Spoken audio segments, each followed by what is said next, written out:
안녕하세요. 사연 읽어주는 남예입니다. 오늘도 와주셔서 감사드리며 오늘의 사연 시작하겠습니다. 안녕하세요. 그저 무탈하게 사는 것이 최고라고 생각하는 60대 여자입니다. 제가 생각하는 최고의 인생이란 돈이 많은 것도 아니요, 장수하는 것도 아니요, 그저 무탈하고 무난하게 그리고 무던하게 사는 인생이라고 생각합니다. 물론 저도 한때는 부자를 꿈꾼 적도 있었고 무병장수를 하는 것이 꿈일 때도 있었습니다. 그러나 제가 인생을 살아보니 아무리 돈이 많아도 인생이 무탈하지 않으면 꼭 탈이 나기 마련이더라고요. 저는 남자를 볼 때도 그저 무던하고 선한 사람이 최고라고 생각했어요. 이런 저를 보며 친구들은 애늙은이도 아니고 그게 뭐냐고 놀려대곤 했지요. 그런 저의 기준에 꼭 맞는 사람이 바로 제 남편이었어요. 연애 당시 제 남편은 직업도 변변찮고 차림새도 허름했어요. 하지만 남편은 저랑 밥을 한 끼 먹더라도 차를 한 잔 마시더라도 저를 항상 위해주고 아껴주는 것이 고스란히 느껴졌죠. 또한 길을 지나가다가도 구걸하는 사람을 지나치는 법이 없었고 폐지 줍는 노인분들이 리어커를 끌고 가면 가다가도 길을 돌아서 꼭 리어커를 밀어주는 사람이었습니다. 돈이란 있다가도 없고 없다가도 있는 거니까 그저 사람만 선하면 된다고 생각했어요. 그렇게 저는 착하디 착한 남편과 결혼을 하게 되었죠. 남편은 저와 결혼 후 몇 년 동안 공사판을 전전하며 일용직 일을 했습니다. 한참 공사 붐이 일어나던 시기여서 일거리야 많았지만 몸이 많이 고되었겠죠. 그래도 남편은 한 달에 한두 번 겨우 쉬어가며 열심히 일을 해서 돈을 모았습니다. 저에게 항상 월급을 넘겨주면서 될 수 있는 한 적금을 많이 들어달라고 했어요. 남편이 가져오는 돈을 알뜰히 모아 최소한의 생활비로 사용하고 남편의 말대로 열심히 저금을 했습니다. 그렇게 남편은 알뜰히 모은 돈을 가지고 사업을 하겠다고 하더군요. 사실 사업이라는 게 성공하기가 참 어렵지 않습니까? 차라리 저는 취직이라도 했으면 싶었지만 그래도 남편이 생각이 있겠거니 하고 믿어주었습니다. 남편은 일용직을 하면서도 사업을 준비하기 위해 쉬는 날이면 이곳저곳을 다니며 일도 배우고 공부도 하는 것 같았어요. 아무리 저희가 알뜰살뜰히 모았다 하더라도 사업 자금으로는 턱없이 부족하였습니다. 남편은 5평짜리 창고 하나를 얻어 사업을 시작했어요. 일용직 다닐 때보다 더 오래 일하고 한 달에 한 번도 쉬지 못하고 열심히 사업을 굴렸고 다행히 중견 업체의 거래처를 만나게 되어 남편의 사업이 점점 안정화되어 갔습니다. 그렇게 아이가 태어나고 유치원 들어갈 때쯤엔 남편은 어엿한 라인을 3개나 가진 공장의 사장님이 되었어요. 가끔씩 아들과 함께 공장에 갈 때면 격리 친구들이 사모님 하는 소리가 영 듣기 좋았죠. 가난하게 사느라 연탄 한 장 사는 것도 아까워 손을 벌벌 떨 때가 있었는데 사업이 잘 되니 보일러가 깔린 아파트로도 이사를 갔지요. 남편의 사업은 점점 안정적으로 되었고 저도 어느 순간부터는 돈이 넉넉한 집안 사정에 익숙해지기 시작했습니다. 아들의 초등학교 입학 통지서가 날아오더라고요. 저는 신이 나고 설레서 아들과 백화점에 가서 가방도 사고 옷과 신발도 사며 등교를 준비했죠. 그렇게 집으로 돌아오니 어쩐 일로 아주버님이 남편과 함께 술을 마시고 있는 게 아니겠어요. 저는 슬쩍 거실에 앉아서 두 사람의 이야기를 엿들었죠. 아주버님은 남편의 사업을 늘 부러워했었어요. 사실 남편이 사업을 시작한다고 했을 때 그런 거 아무나 하는 거 아니라고 반대를 좀 했었거든요. 그런데 남편의 사업이 잘 되니 자기도 사업을 해보고 싶다면서 보증을 서달라고 하는 거예요. 보증이라는 얘기에 저도 모르게 벌떡 일어나서 말했습니다. 어머, 아주버님, 가족끼리도 보증은 안 되죠. 당신 들어가 있어. 나랑 형님 둘이 얘기할게. 언제나 뭘 하든 저와 늘 상의를 하던 남편이었기에 저는 당연히 남편이 제 편일 줄 알았거든요. 재수 씨, 그런 말씀 좀 서운합니다. 이 녀석이 보증만 써주면 1년 안에 갚을 자신 있습니다. 제가 돈 떼먹을까봐 그러십니까? 아니요, 아주버님. 그게 아니라 요즘 세상이 어떤 세상인데 보증을 그렇게 막 아무나 서요. 아무나라뇨. 제가 이 녀석한테 아무납니까? 제가 재수 씨한테 아무나예요? 말씀 정말 서운하게 하시네. 당신 들어가 있으라니까. 아주버님은 저한테 한참 동안이나 화를 내다가 남편의 중재 끝에 우선 집으로 돌아가셨어요. 아주버님을 보내고 저는 남편에게 펄펄 뛰며 절대 안 된다고 했죠. 당신 사업 이제 겨우 안정적인데 보증 섰다가 그거 다 날리면? 당신 공장 다 날리면 승현이 이제 학교 들어가. 앞으로 돈 들어갈 일이 태산인데. 알아, 나도. 승현이 키우는 거 이제부터 시작인 것도 알고 보증 위험한 것도 아는데 형님이 태어나 처음으로 나한테 부탁하시는 거야. 내가 어떻게 거절을 해? 왜 못해? 그냥 딱 잘라. 형님 미안합니다. 안 되겠습니다. 차라리 돈 1,000만 원 정도 꺼드리겠습니다 하고 끝내. 남편은 끝내 제 말에 대답을 안 하고 안방에 들어가 이불을 푹 뒤집어 쓰고 저와는 말도 안 하더라고요. 그렇게 하루 이틀 삐치고 말겠지 했지만 제 생각보다 일이 점점 커졌습니다. 남편 출근시키고 아들 유치원 보내고 오니까 집 전화에 불이 나더라고요. 다름 아닌 시어머니셨어요. 어머니는 전화를 받자마자 빽 소리를 지르셨습니다. 예, 네가 아주 형제 사이를 갈라놓으려고 작정을 했더구나. 창섭이가 창수 보증 좀 서게 냅둘 것이지 그걸 하지 말라고 소리를 바락바락 질러? 어머니, 어제 계시지도 않았으면서 제가 소리를 바락바락 질렀는지 어떻게 아세요?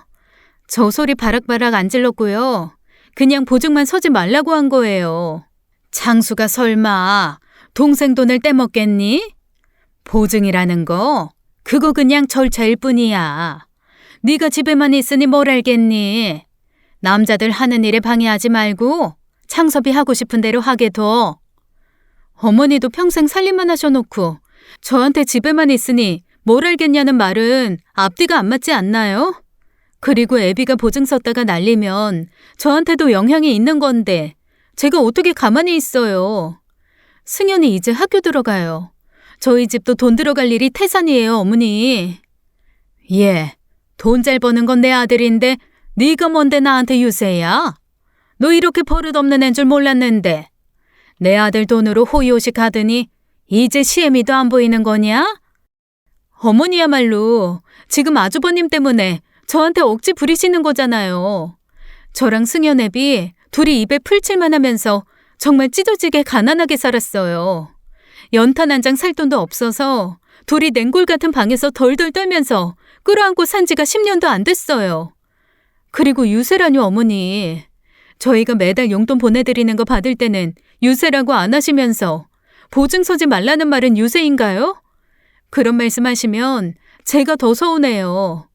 어머니 용돈 계속 보내주자고 했던 것도 저고요.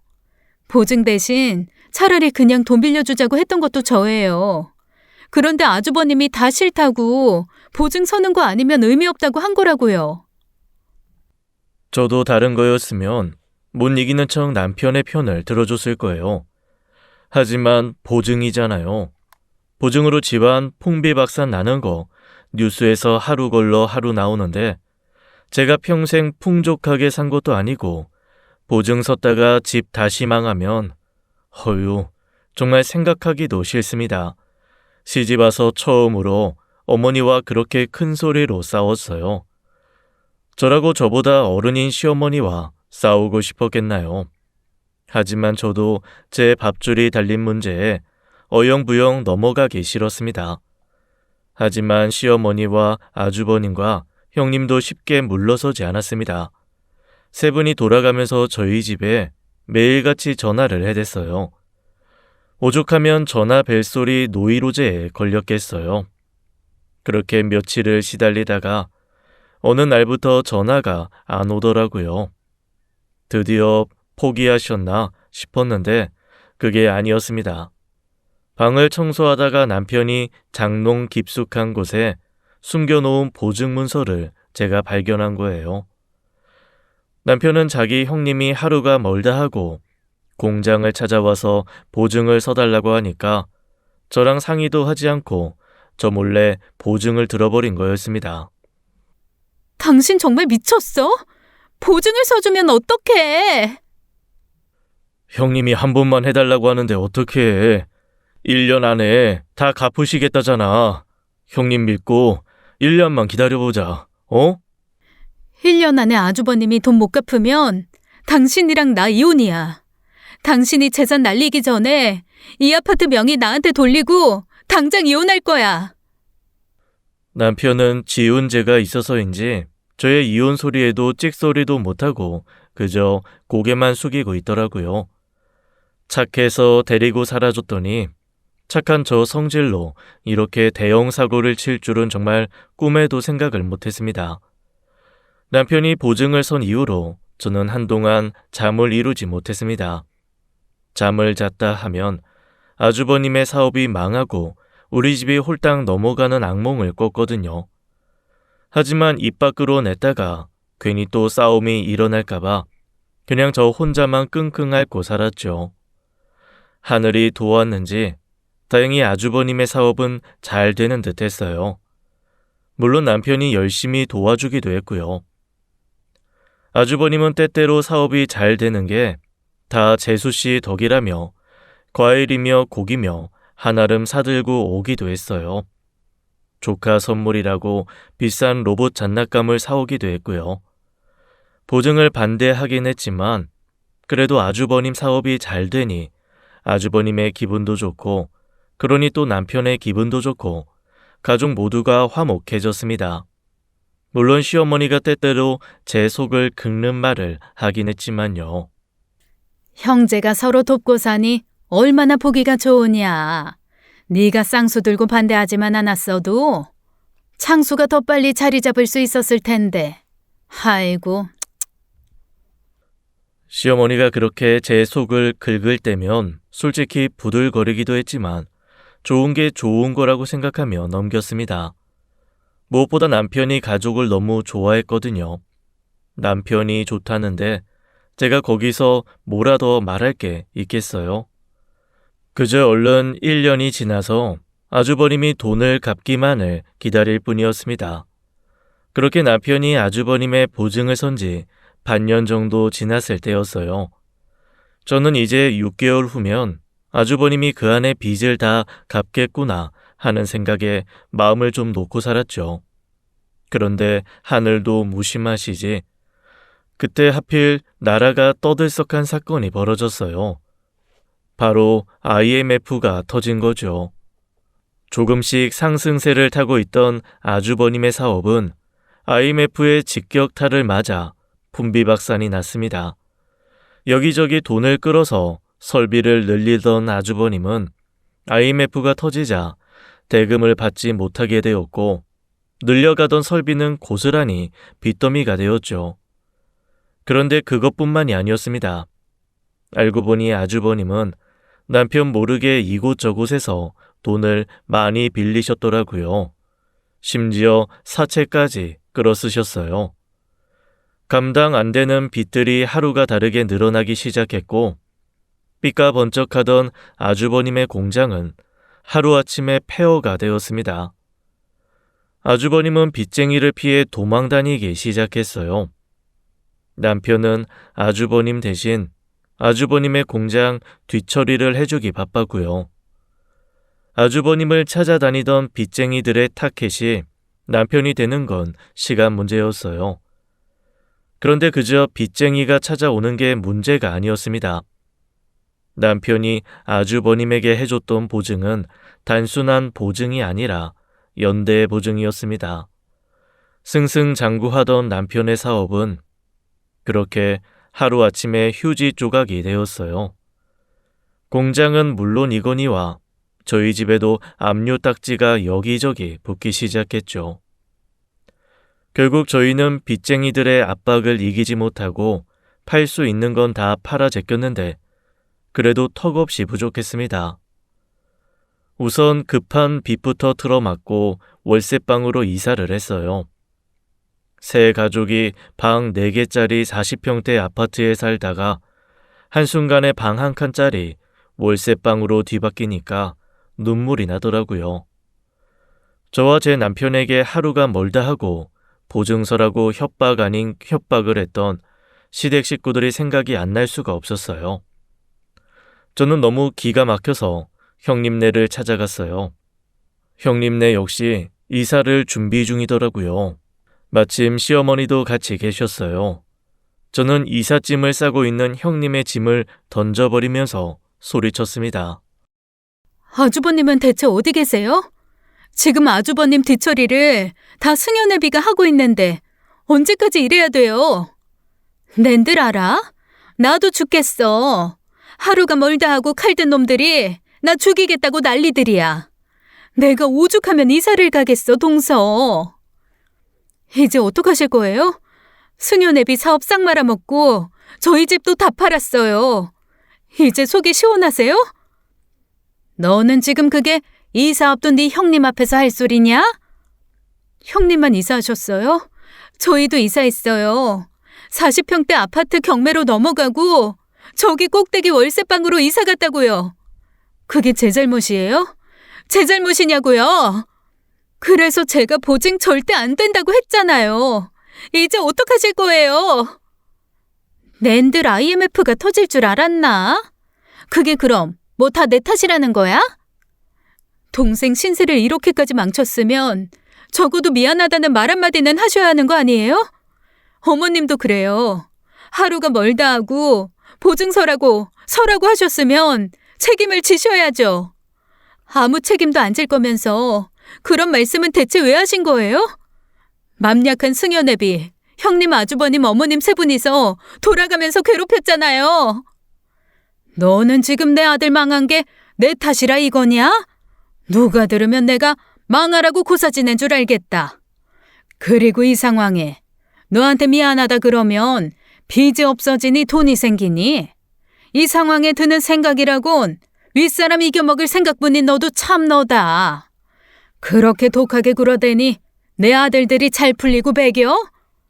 어머니는 보증을 안 서도 제 탓, 서도 제 탓이네요. 아주버님 사업 잘 될 때는 승연애비한테 고맙다는 말 한마디도 없으셨잖아요. 저희는 저희가 알아서 살 테니까 앞으로 제발 저희한테 신경 끄세요. 저 싸가지 없는 년? 내 집이 누구 때문에 망했는데 싸가지 좀 부리면 어때서요? 싸가지로 끝내는 걸 고맙게 생각하세요. 그 자리에 주저앉아 짐승처럼 울었습니다. 그저 단순히 제 가정이 망한 것에 화가 나는 게 아니에요. 제 남편이 얼마나 힘들게 돈을 모아서 얼마나 힘들게 사업을 일궜는지 그 누구보다 제가 가까이서 지켜봤잖아요. 그런데 그게 한순간에 물거품이 되는 걸 지켜보는 제 마음이 얼마나 쓰린지 짐작이 가시나요? 저는 적어도 형님네가 미안하다. 우리가 다만 한 달에 얼마씩이라도 갚겠다. 이런 말을 할 줄 알았어요. 저렇게 뻔뻔하게 나올 줄은 생각도 못했습니다. 제 남편은 멍청할 만큼 순해서 자기 형님에게 따지지도 못하고 저만 악다구니를 쓰고 왔어요. 하지만 시어머니 말대로 제가 그렇게 화를 내봤자 상황이 달라지는 건 없더라고요. 형님네는 아주 먼 지방으로 이사를 가셨습니다. 남편은 사업을 다시 일으킬 방법을 찾아다녔지만 IMF로 인해서 살리는 게 쉬운 상황은 아니었습니다. 저희만 망한 게 아니라 사업에 물려있는 회사들이 줄줄이 망해서 더 살리는 게 힘들어졌죠. 하지만 저는 오래 화를 낼 수도 없는 상황이 생겨버렸습니다. 형님네가 이사 간 지 2달이나 됐을까? 시어머니께서 꺼이꺼이 우시며 남편에게 전화가 오더라고요. 창섭아, 어떡하니? 네 형이. 남편만큼이나 멍청할 정도로 순진하고 착한 아주버님이 세상을 떠나버리셨다는 소식이었어요. 너무 미안하다고 가족에게 더 이상 짐이 될 수 없다는 내용의 유서였죠.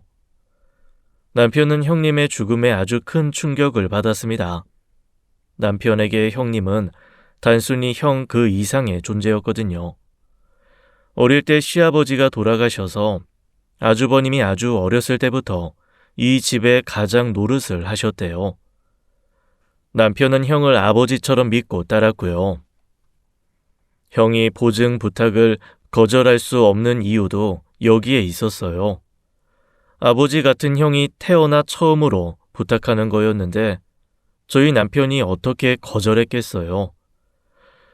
그래서 남편은 형을 철석같이 믿고 비록 저한테 말을 안 했을지언정 연대 보증까지 망설임 없이 했던 거예요.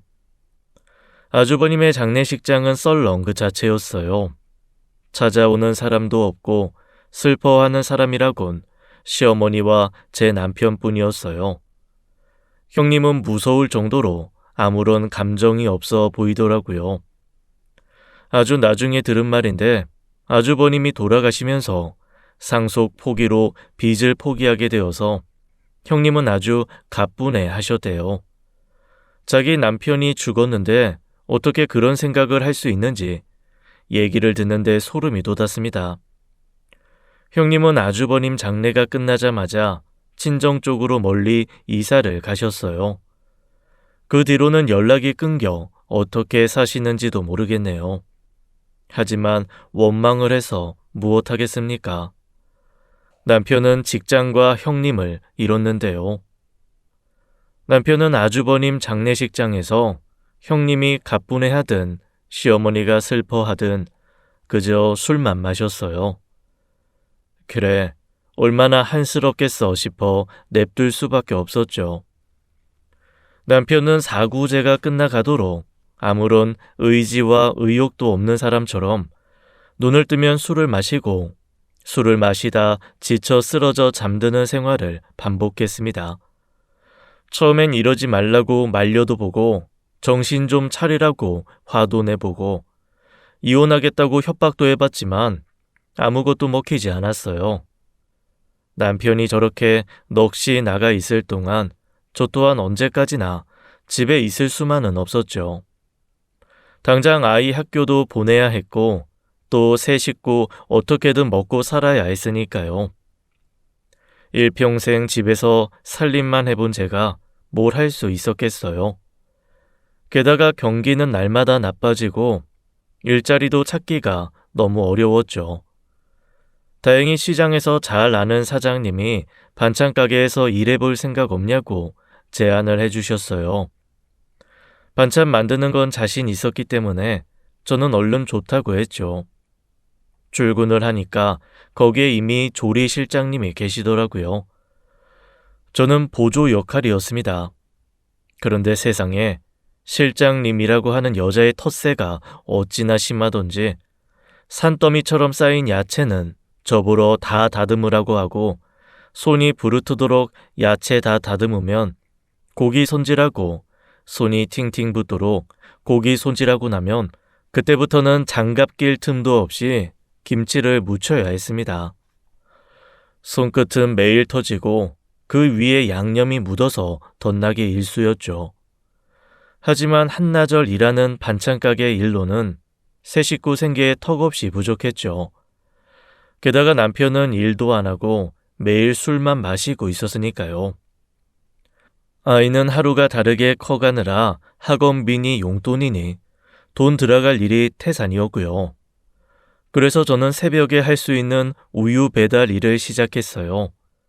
새벽에 일어나서 우유 배달하고 잠깐 집에 와서 애 학교 보내고 다시 반찬 가게 나갔다가 하루 종일 조리실장한테 시달리며 반찬 만들다 퇴근하면 술 마시다 지쳐 잠든 남편과 공부하다 지쳐 잠든 아이 얼굴을 겨우 구경할 수 있었죠.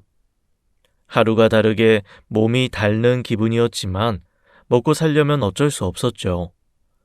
하루 24시간이 모자르도록 일을 했으니 먹는 건 얼마나 부실했겠어요.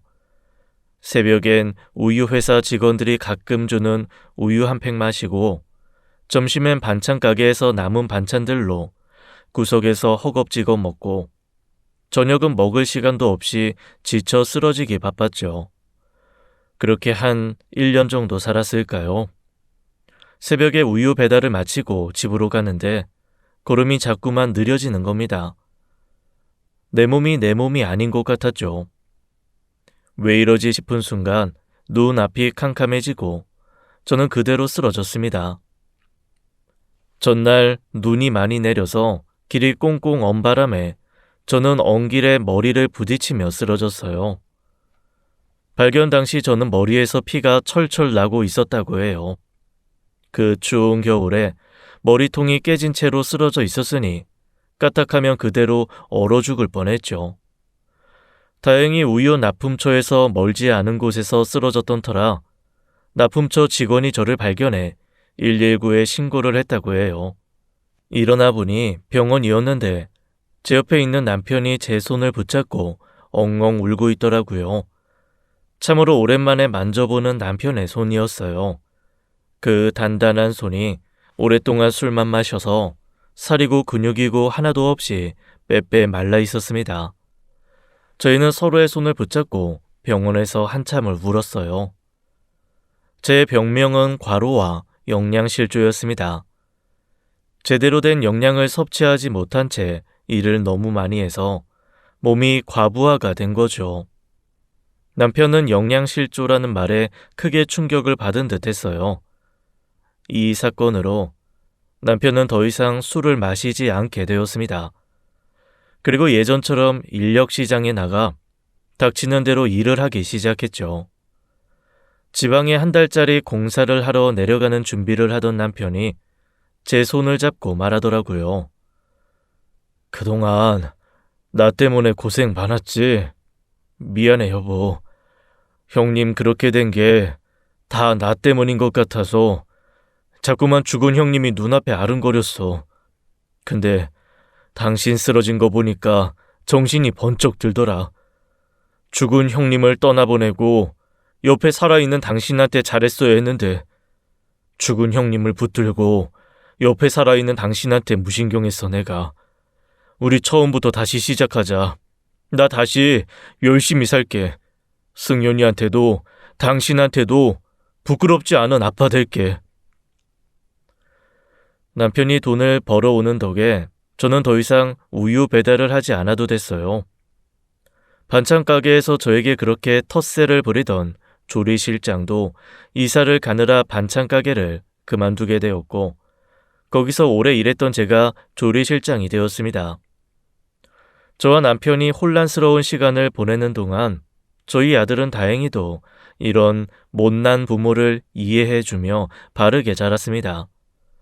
저와 남편의 고생을 알아주는 아들은 중학교에 들어간 순간부터 반에서 1등을 놓치지 않더라고요. 남편과 저는 아들의 1등 성적표를 품에 안고 일하다 힘이 들 때면 아들의 성적표를 보며 힘을 냈습니다. 사업이 망하고 집이 어려워지면 어때요? 세 식구 모두 건강하게 지내고 아프지 않으면 그게 제일 좋은 거다 생각하며 살았습니다.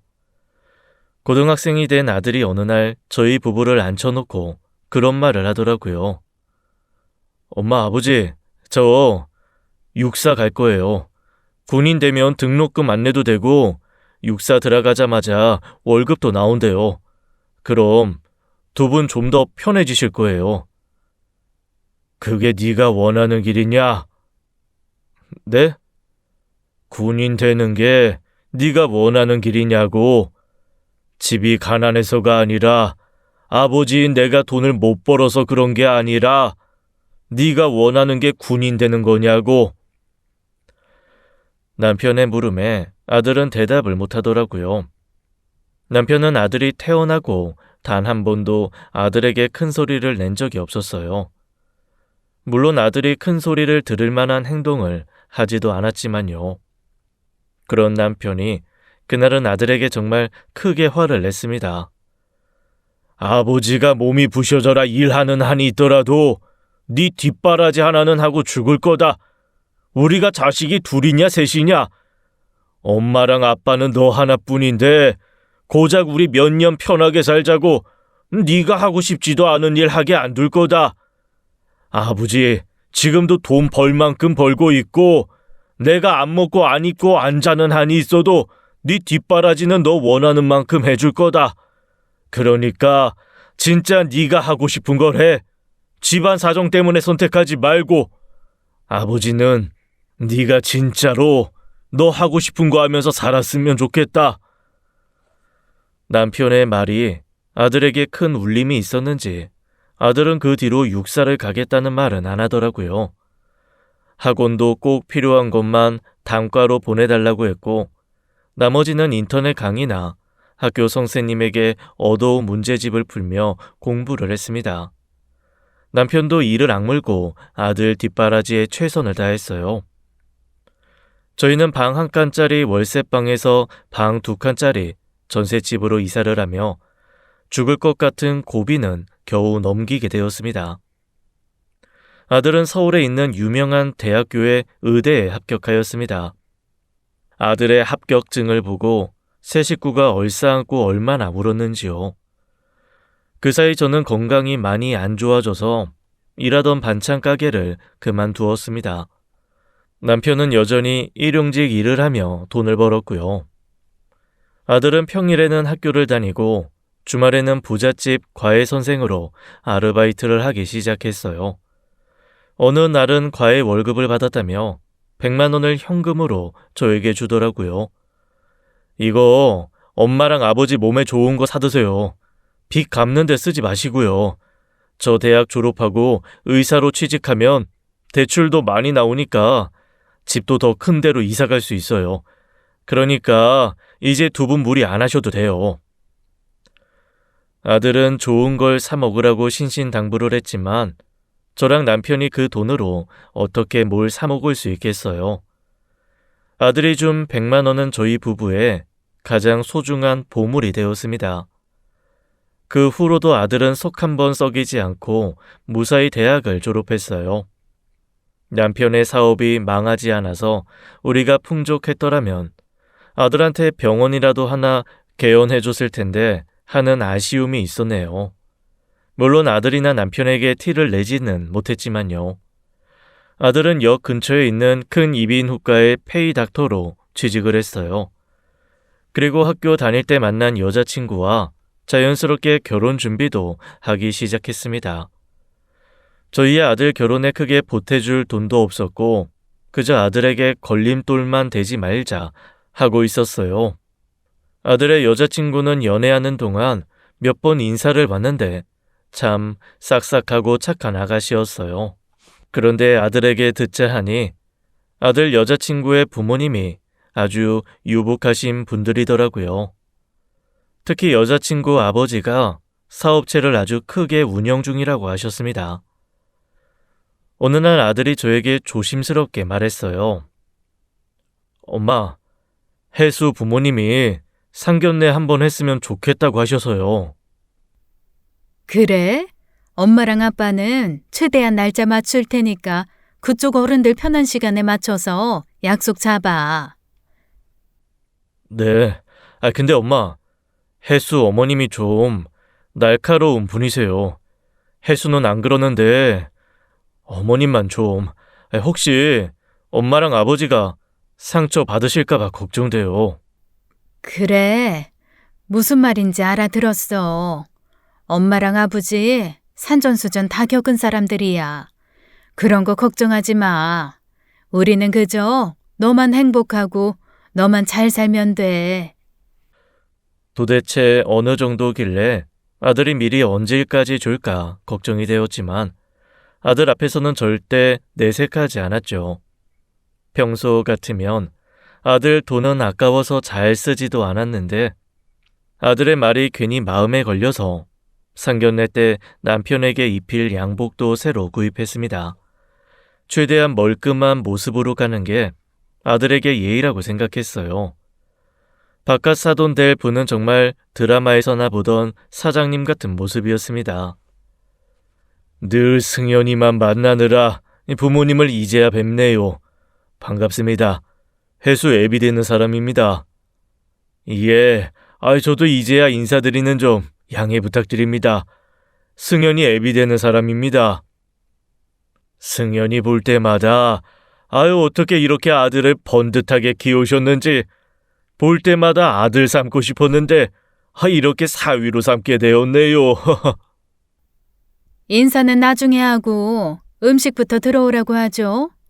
이런데 처음 오셨을 것 같아서 저희가 미리 알아서 시켜뒀습니다. 예, 저희는 뭐든 다 좋습니다. 뭐 그러시겠죠. 듣자 하니 공사판에서 노가다 하신다고요? 아유, 오늘 여기 밥값은 저희가 내야겠네요. 형편이 그렇게 어려우셔서야. 아니요, 괜찮습니다. 저희가 대접해야죠. 아유, 괜찮습니다. 어려운 집안에 밥 얻어먹고 그러면 저희 소화도 잘 안 돼요. 그냥 저희가 대접하는 거니 편하게 드세요. 한마디 하고 싶었는데 그 찰나에 음식이 나오더라고요. 식당도 삐까번쩍하니 비싸 보였는데 음식도 때깔이 아주 곱더라고요. 아들이 상견례 비용은 자기가 다 치를 테니 걱정 말라고 미리 언지를 주었습니다. 그렇게 한술 뜨렸는데 안사돈이 다시 말을 꺼내시더라고요. 그쪽 집도 아들 하나라고 들었는데 저희도 아이라고는 딸 하나여서 이 결혼이 저희 집안의 유일한 결혼이거든요. 물론 부담스러우시겠지만 저희 집안이 워낙 뼈대 있는 집안이고 집안에 어르신도 많아요. 그래서 챙겨야 할 봉채가 좀 많은데 괜찮으시겠어요? 돈 얘기가 워낙 민감한 얘기지만 이런 얘기 하는 데가 상견례 자리니까요. 예, 그럼요. 말씀해 주시면 저희가 최대한 준비하겠습니다. 최대한 말고 저희가 지정해 주신 대로 해주셔야 뒷말이 없을 것 같아요. 저희 사촌 조카들 결혼식 때 저희가 예단 받은 것들이 있어서 그 정도는 해야 하거든요. 안 그래도 집안 어른들이 의사 사위 본다고 아주 기대들이 커요. 물론 우리 사위야 개천에서 난 용인 거 아무도 모르지만요. 저희 남편도 열심히 벌고 있고 또 승연이도 벌고 있으니까요. 형편껏 최대한 맞춰서 하겠습니다. 그리고 혹시나 해서 드리는 말씀인데 승연이가 의사긴 해도 저희 딸도 의사라는 거 잊지 않아 주셨으면 하네요. 그게 무슨 말씀이신지. 요즘 그렇잖아요. 아들 가진 집들이 유세가 대단들 하잖아요. 게다가 아들 의사로 키우셨으니 받고 싶은 게 얼마나 많으시겠어요. 여보, 그게 무슨 말이야? 사돈 될 분들한테. 아니 이런 건 초장에 바로 잡아야 하거든. 괜히 시어머니 짤이라고 저희 딸한테 시집살이 시키실까 봐 미리 말씀드리는 거예요. 걱정 마세요. 그런 일은 생각도 해본 적 없네요. 혜수도 일하는 사람이고 시집살이라면 저도 지긋지긋해서 제 며느리 될 사람한테 그런 거 하는 건 저도 상상도 안 해봤어요. 걱정 마셔요. 안사돈 되실 분이 솔직히 말하면 저희를 무슨 아들로 장사하는 사람 취급해서 기분이 너무 나빴지만 아들 생각에 참고 또 참았습니다. 그런데 정작 아들이 기분이 상한 것 같더라고요. 상견례 끝나고 집으로 왔는데 먼저 올라가라던 아들이 1층에서 여자친구와 전화로 싸우는 소리가 들리더라고요. 괜히 우리 때문에 사이 좋은 애들이 싸우나 싶어서 걱정도 됐죠. 승연아, 혹시 오늘 일 때문에 혜수랑 싸운 거면 결혼 다시 생각할 거예요. 다른 거 다 참아도 엄마랑 아버지 무시하는 거 저 정말 못 참겠어요. 딸 가진 부모들이 원래 그래. 딸 시집 보내는 게 보통 일이야. 그 집에선 예민하게 굴 수 있어. 아니요. 저 그렇게까지 해서 결혼하고 싶지 않아요. 우선 주무세요. 오늘 고생하셨어요. 괜히 저 때문에. 저는 아들의 감정이 너무 격양돼서 그러겠거니 했는데 아들은 정말 결혼을 접을 생각이었나 봐요. 아들 여자친구에게 따로 전화가 왔습니다. 어머니, 저희 어머니 때문에 기분 많이 상하셨죠? 정말 죄송해요. 아버님도 많이 속상해 하시죠? 어떡해요, 정말. 아니다. 우리야 뭐. 아들 가진 부모가 결혼시키는 거랑 딸 가진 부모가 결혼시키는 거는 마음가짐이 다른 거니까. 승현이가 마음이 많이 상한 것 같아서 그게 걱정이야. 승현 씨가 저 만나주지도 않아요. 어머니 어떡해요? 저 승현 씨 없으면 못 살아요, 어머니. 제발 저 봐서라도 한 번만 봐주세요. 솔직히 저도 사람인데 안 싸던 될 사람의 가시 박힌 말에 어찌 가슴이 안 아팠을까요? 남편도 내색은 안 하지만 바깥 사돈에 비해 허름한 제 행색에 남몰래 많이 속상해 하더라고요. 그런데 울먹이는 예비 며느리 목소리를 들으니 남의 집 딸내미 가슴 아프게 하는 것 같아서 여러모로 마음이 복잡했습니다. 예비 며느리는 과일 바구니를 사들고 저희 집에 사과를 하러 와서요. 바깥 사돈들 분과 함께요. 그리고 저희 남편에게 무릎을 꿇고 사과하시더라고요. 정말 죄송합니다. 기분 많이 상하셨죠? 저희 안 사람이 생각이 많이 짧습니다. 워낙 저 혼자 귀하게만 자란 사람이라 남 귀한 줄을 몰라요. 정말 죄송합니다. 제가 대신 이렇게 사과드리겠습니다. 아유, 아닙니다. 일어나세요. 이러면 저희도 불편해집니다. 따님 시집 보내시는데 마음이 얼마나 복잡하시겠어요.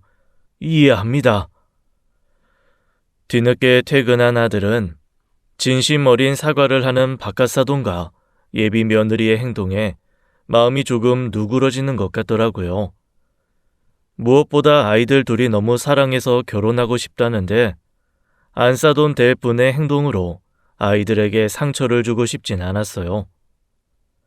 우선 바깥사돈과 예비 며느리를 돌려보냈습니다.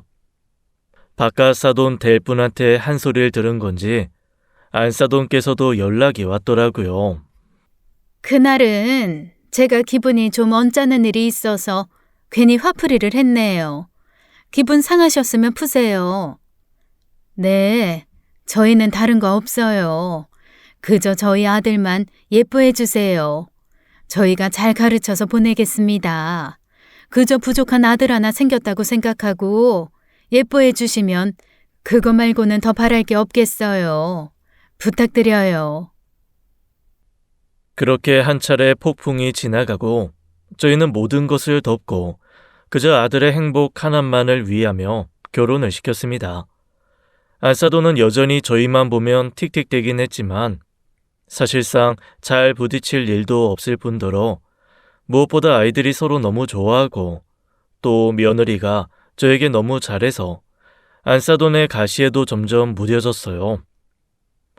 남편은 아들을 결혼시킨 후에도 자신의 일을 놓지 않을 거라며 계속 공사판을 다녔어요.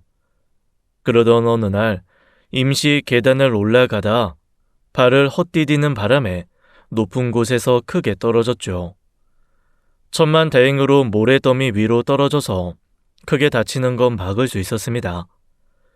그치만 이제 나이도 들었고 그간 너무 오래 고생을 해서 그런지 몸에 회복이 더뎠어요.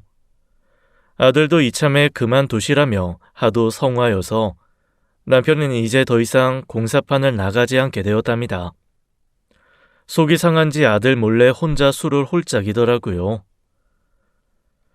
내가 그렇게 이 형님 보증서고 사업 말아먹고 그래도 환갑되기 전에 다시 일어서고 싶었는데 그게 잘 안 됐네. 미안해 여보. 그래도 나 이 형님 보증 서준 거는 후회 안 하려고. 그거마저 후회하면 형님한테 너무 미안해서. 당신 마음 다 알아. 어쩌겠어. 당신이 너무 착해서 그런 걸. 물론 나도 젊었을 땐 당신 형님 원망 많이 했지만 이제와 원망해서 뭐해. 다 지나간 일인걸. 그래도 당신이랑 나랑 길을 쓰고 여기까지 온 것도 난 대단하다고 생각해. 무엇보다 우린 아들 잘 키웠잖아. 우리의 제일 큰 자산, 그거면 됐지. 안 그래? 한동안 그렇게 저와 집에 있던 남편은 어느 날부턴가 출근 준비를 하기 시작했습니다. 어딜 가냐고 물어보니 우물쭈물 거리다 솔직하게 털어놓더라고요. 그 안싸돈이 운영하는 소갈비집 있잖아. 거기 주차 관리인을 뽑는데 나한테 추천하더라고. 그래서 나가겠다고 했지. 안 싸돈 내 가게에? 아니, 왜 거기를? 안싸돈은 청담동 쪽에 아주 크게 소갈비집을 운영하고 있었습니다. 안싸돈의 아버지로부터 내려온 가게라고 했어요. 가게가 크니까 주차장도 아예 소갈비집 전용으로 따로 크게 차려져 있는데 거기를 관리하는 주차 관리인을 남편에게 맡아달라고 먼저 제안했다고 해요. 솔직히 안싸돈네 들어가서 일하는 것도 찜찜했는데 먼저 제안했다는 게 영 마음에 걸렸어요. 사실 저는 남편이 안 했으면 싶었거든요. 가뜩이나 우리 돈 없다고 무시하는 양반인데 그런 양반한테 월급 받는 입장이면 앞으로 얼마나 무시를 할까 싶어서요. 그런데 남편은 출근한 곳이 생겼다는 것에 너무 기뻐했어요. 일하는 것이 즐거움인 남편의 마음을 모르는 게 아닌지라 마냥 나가지 말라고 할 수가 없었습니다. 직업에 귀천이 어딨어. 게다가 강남이잖아. 이 나이에 강남에 출근하는 게 어디 쉬워. 그리고 내 전용 대기실도 따로 있어서 여름엔 에어컨도 나오고 겨울엔 히터 나온대. 아이 나 여름에 시원하고 겨울에 따뜻한 일 처음 해봐. 그걸 농담이라고 해? 아무튼 조심해. 그 양반이 얼마나 까칠한데 그 성미를 어떻게 맞추려고 그래? 뭐 어차피 안싸돈은 잘 안 나오신데 마주칠 일 적어. 괜찮아. 워낙 뚝심 있고 강단 있는 사람이라 그래도 안싸돈 등살에 잘 버티겠지 싶었어요. 대신 힘들면 바로 그만두기로 약속했죠. 집에서 청담까지는 좀 거리가 있긴 했는데 남편은 마실 나가는 기분으로 나간다고 했어요. 출퇴근길이 좀 고돼도 일은 편하다고 좋아하더라고요. 처음엔 출퇴근길이 길어서 좀 힘들어하는 것 같다가도 적응되니 그것도 다닐만 한지 남편은 힘든 내색 없이 잘 다녔습니다. 그래서 저는 남편이 정말로 다닐만 해서 다니는 줄 알았어요. 모처럼 겉절이도 묻혔는데 바깥 사돈이 제 겉절이를 참 좋아하셨거든요. 남편 도시락도 싸다 줄 겸 해서 반찬을 싸들고 안싸돈의 소갈비집으로 향한 날이었습니다.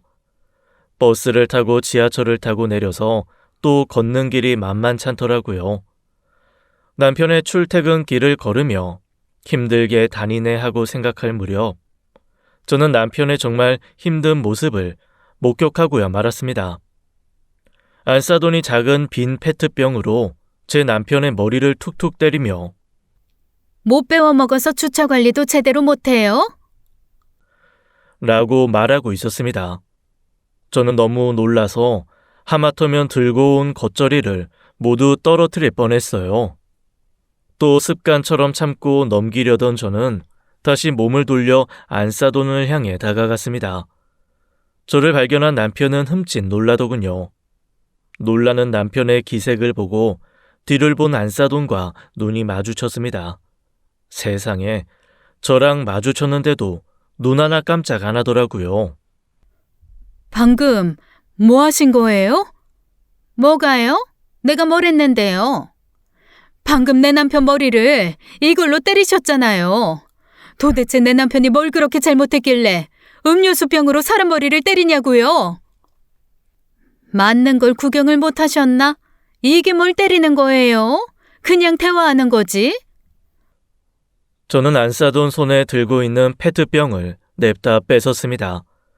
그리고 아까 남편이 맞았던 대로 똑같이 안싸돈의 머리를 내리쳤어요. 안싸돈은 놀라서 소리를 빽 지르더라고요. 아니, 지금 뭐 하는 거예요? 이 여자가 미쳤나? 뭐 하는 거냐니? 그냥 대화하는 거지. 그리고 뭐? 이 여자? 잊었나 본데 난 당신 딸 시어머니예요. 내 남편은 당신 딸 시아버지고 어디다 대고 이 여자야? 당신 말 다 했어? 기가 막혀? 못 배운 것들 걷어먹여줬더니 적반하장도 유분수지. 그리고 주차 관리하라고. 월급 준 사람이 주차 관리 못하면 혼나야지. 사돈 가게에서 일한다고 대충대충 일할 생각인데 그렇게 인생 대충 사니까 그 나이 먹도록 그 모양 그 꼴로 사는 거야. 내가 모를 줄 알아? 우리 집 잘 사니까 네 아들 시켜다가 내 딸 꼬시라고 시킨 거지? 내가 그거 모르고 결혼시켰을 줄 알아?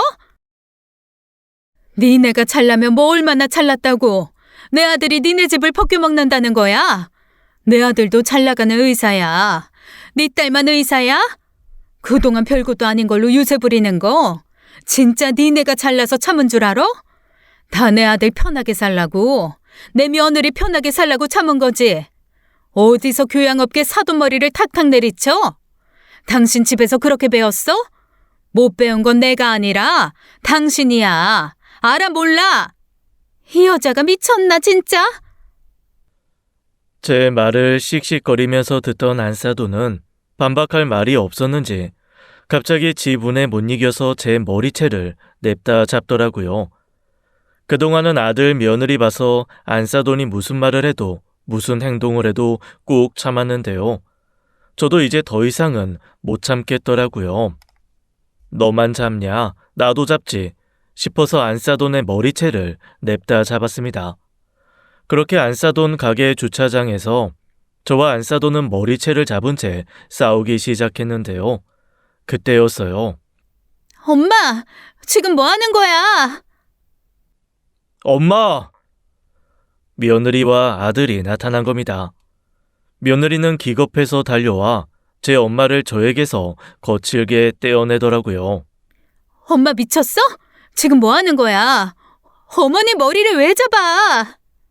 야, 너 지금 네 엄마만 보여? 네 시엄마가 나 잡은 건 안 보여? 엄마가 오죽 못살게 굴었으면 어머니가 엄마 머리채를 다 잡았겠어. 도대체 내 시댁한테 왜 이러는 건데? 대체 엄마라는 사람은 뭐가 문제인 거야?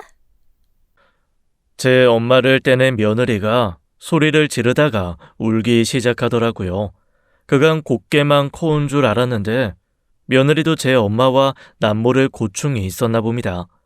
아들은 헝클어진 제 머리를 빗어주랴 울고 있는 지 마누라 달래주랴 정신이 없었어요. 엄마라는 사람이 내 엄마라는 게 수치스러워. 교양? 세상에서 제일 교양 없는 게 엄마야. 알아? 나는 엄마가 세상에서 제일 창피해. 제발 엄마라는 사람이 내 엄마가 아니길 매일 빌고 또 빌었어. 이제 나도 더 이상은 못 참아. 그동안 내 친구들한테 못되게 군 거, 나랑 아빠한테 못되게 군 거 다 참아도 앞으로 내 남편이랑 내 남편 가족 털끝 하나라도 건드리지 마. 이제 나도 더 이상은 안 참아. 너 지금 고작 이런 사람들 때문에 엄마한테 그게 무슨 말버릇이야? 너 내 딸 맞아? 이런 사람?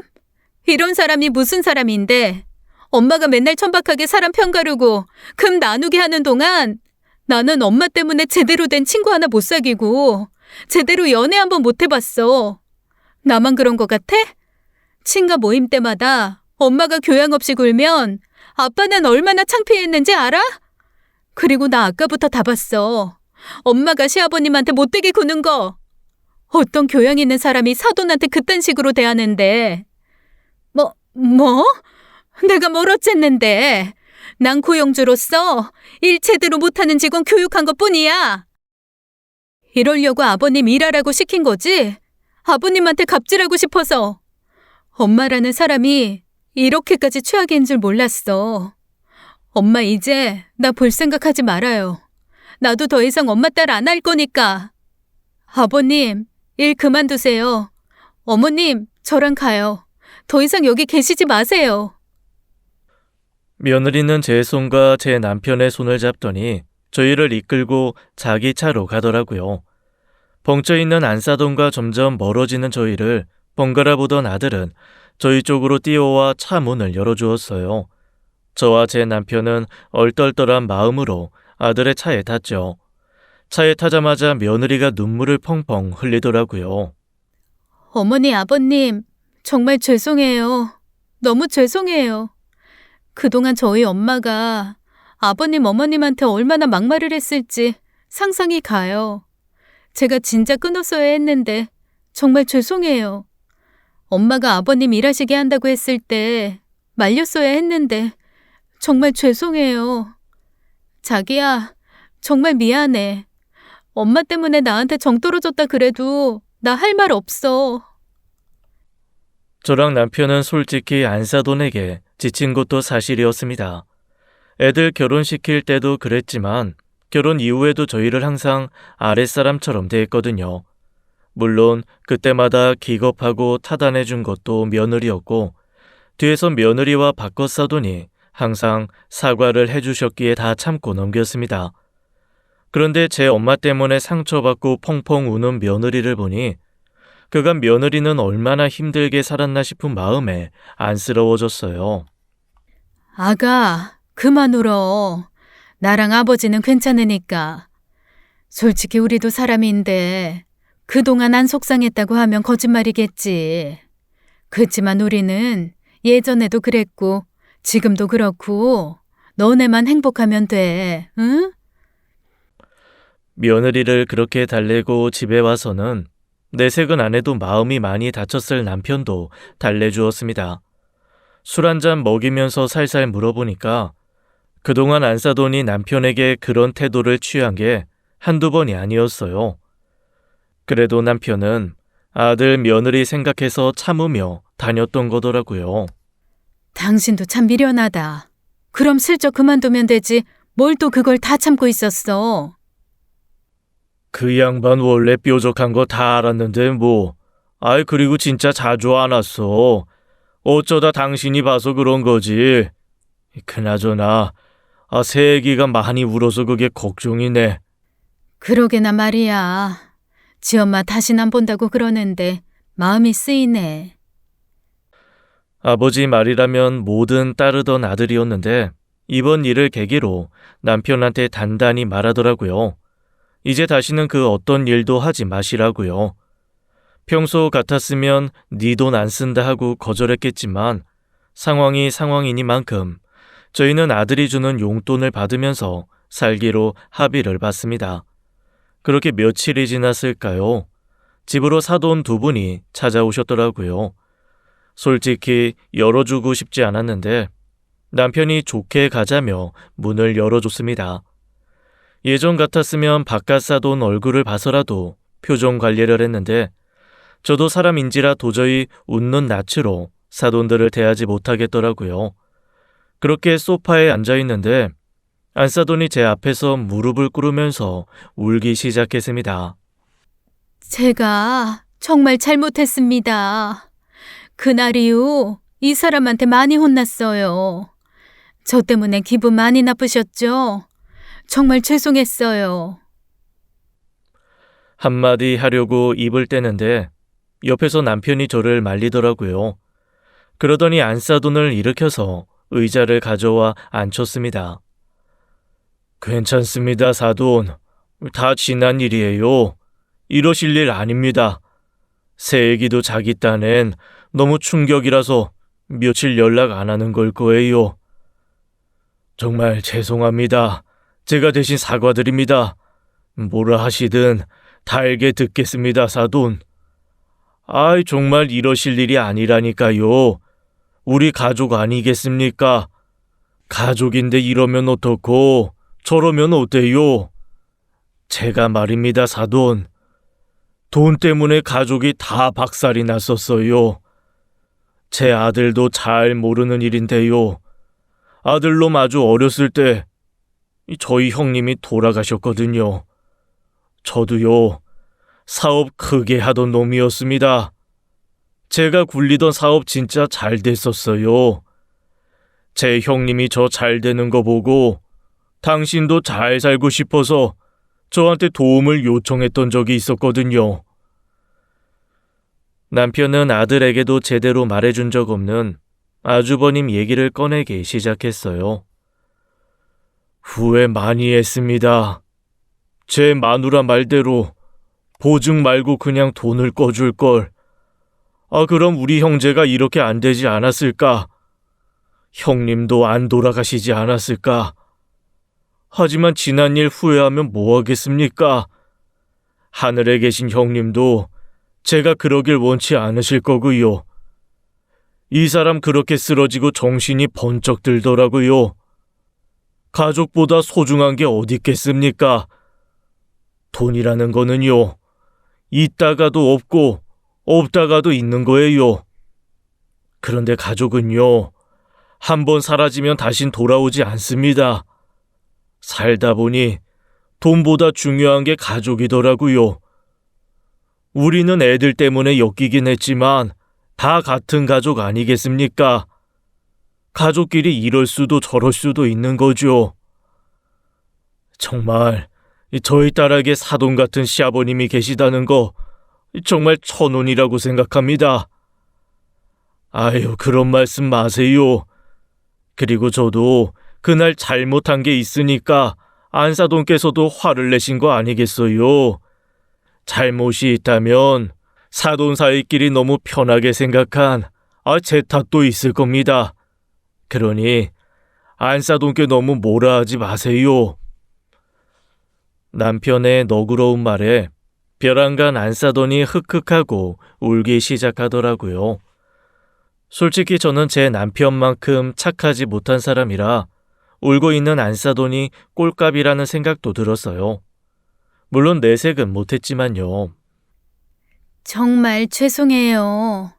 제 딸 생각해서라도 제가 그러면 안 되는 거였는데 사돈이 너무 편해서 제가 너무 막대했나 봐요. 정말 죄송해요. 아이, 그만 우셔요. 저 진짜 괜찮습니다. 안사돈의 사과는 거짓이 아니었는지 그날 이후로 진짜 태도가 확 달라졌습니다. 저희를 만나기라도 하면 정말 부담스러울 정도로 웃어주는 건 일도 아니었어요. 때 되면 과일에 고기에 반찬까지 보내주기도 했고요. 가끔은 소갈비가 많이 남았다면서 양념된 소갈비를 김치통 가득 보내주기도 했어요. 바깥 사돈은 페이닥터로 일하는 아들에게 남의 밑에서 그만 일하라고 소갈비집에서 멀지 않은 빌딩에 크게 병원을 차려주셨어요. 안 그러셔도 된다고 거듭 말씀드렸는데도 사위한테 이 정도도 못해주는 장인이고 싶지 않다면서 동네에서 제일 크게 차려주셨어요. 덕분에 아들도 페이닥터 생활을 청산하고 원장이 되었답니다. 나중에 말해주긴 했지만 아들은 안사돈이 바뀌지 않았다면 이혼도 생각하고 있었다고 해요. 다행히 이제는 두 집안의 평화가 찾아와서 매일이 평온하기 그지없습니다.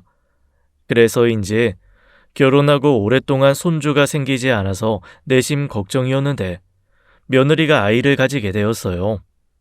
며느리가 계속 일을 하고 싶어 해서 손주는 제가 봐주기로 했는데요. 안사돈이 하루가 멀다 하고 저희 집에 와서 저희는 요즘 본의 아니게 공동 육아 생활을 하고 있습니다. 애를 결혼시킬 때까지만 해도 안사돈과 마주 앉아 하하호호하면서 손주를 키우게 될 거라고는 생각도 못했는데 인생이라는 게 참 알 수 없는 일이죠.